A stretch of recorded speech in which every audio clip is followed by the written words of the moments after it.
Ömрүк Черкеш, мен сізді сыйлайын, бирок баягыны карап отурдук. Мынакей сиз Иса Шерсоңуз менен чыкканда Атамбаев чык эркек болсоң деп. Биз разборщикпизби? Биздин этика болуш керек. Биз шайлаган президент, эл шайлаган президент. Биз сиз президент болсоңуз дагы мен ушуну айтмакмын. Мен сыйлайм бул кишини деп. Көчөдө жүргөн разборщиктер эмеспиз. Чык бири-бирге деген адамдар эмеспиз. Биз өзүңүз айткандай Кудайдан кийинки эле Жогорку Кеңештин трибунасындагы маселени элдин көйгөйлүү маселесин чече турган Жогорку Кеңештин парламенттин депутаттарыбыз. Сени суранып кетилем, урматтуу кесиптештерим. Урматтуу Өрбек Чиркешевич, сизге өзгөчө кайрылып кетилем. Себеп дегенде биздин арабызда сиз өтө тажрыйбалуу адамсыз. Сизди бардыгы урматтайт, мен да сизди өтө урматтайм. Саясий күрөштө ар кандай нерсе болот экен. Бирок могу личностька өткөндөрдү бирибизге токтотсок да.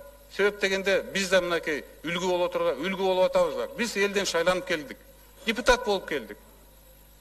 Келгиле саясий көз караш менен кармашайык. Саясий көз карашка кайрылайык.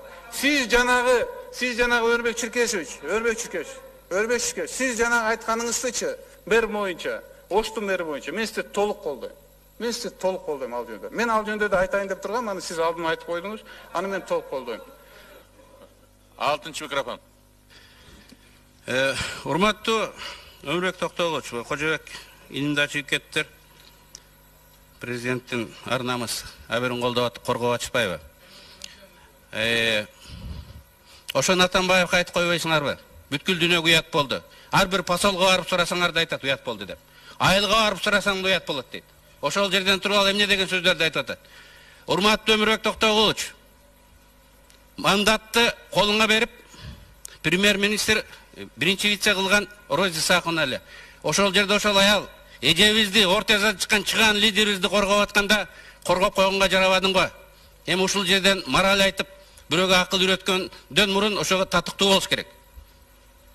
Рахмат. Күн тартибинде 1-нчи микрофон. Урматтуу Өрбек Чиркеш, мен сизден суранып кетпедимби? Мындай бири-бирибизге тийишпей сүйлөйк деп. Мен эми Роза Исаковна эмне кылганымды, кандай сүйлөшкөнүмдү ал киши билет. Керек болсо мен мандатымды тапшырып бергем. Бир гана алган эмес. Сизди да спикер кылып туруп эч кимден коркпой шайлап бергем. Корко турган эч ким жок. Бирок туура калыс сөздү эки адамды чыр-чырга айлантып, ушу менен убактылуу өкмөттөр баягы кир жасаган иштериңерди алып чыгып, элди 2-ге, 3-кө бөлүп, 10-го бөлүп отура турган убакытпы азыр? Бирөө ката кетирсе, акылдуу силер болгула. Болгула силер акылдуу. Алмаз Шаршенович ката кетирсе, сиз болуңуз акылдуу. Сиз айттыңыз, сиз кайрылыңыз. Сиздер ылдыйга чуалып бири-бириңиздер менен талашып атасыңар. А Роза Исаковнага мен эмне айтканымды, эмне кылганымды ал киши жакшы билет, Өрбек Чиркеш. Рахмат. Урматтуу депутаттар, эми болдуго дейм, күн тартибиндеги маселелерге өтөлү.